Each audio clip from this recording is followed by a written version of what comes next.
So yeah, we're finally back talking about another drone for a change, and this time it's the DJI Lito one and Lito X1. Going by the new camera intel, the Lito one looks set to step in as the successor to the 2024 Mini 4K, while the Lito X1 is expected to sit higher up the lineup, overlapping Mini Pro territory.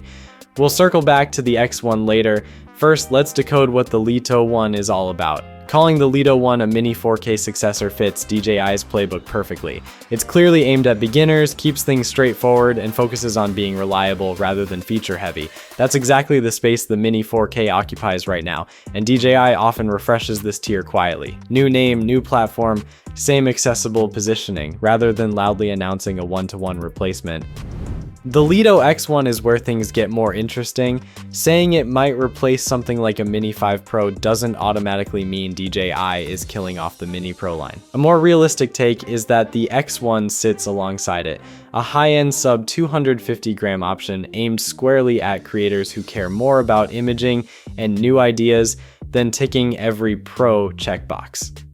For some buyers, the X1 could effectively replace a Mini Pro, while the Mini Pro line itself sticks around as the safer, brand-established premium option. From a strategy standpoint, that gives DJI a lot of flexibility. The Mini Pro stays familiar and trusted, while the Lito X1 becomes a space to experiment without risking the Mini branding, and honestly, that lines up way better with how DJI usually evolves its lineup.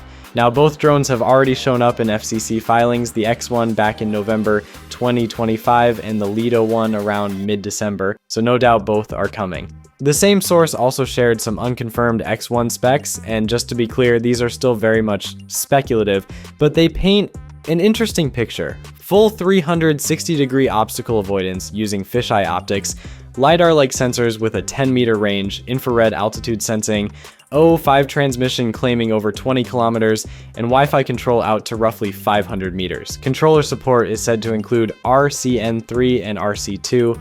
On top of that, there's talk of autonomous flight modes, voice commands like Hey Fly, motion and app-based control, Level 5 wind resistance, SDR anti-interference, a front display with LED indicators, and even a dual battery setup around 30 minutes under 250 grams or close to 50 minutes with a heavier plus battery. Add roughly 42 gigabytes of internal storage plus an SD card slot, and it starts feeling like DJI is really pushing boundaries in the sub 250 grams category. That's pretty much where things stand right now. Nothing is confirmed yet, but there's clearly something brewing. As soon as we get solid specs, we'll dive deeper. That's it for now. Peace.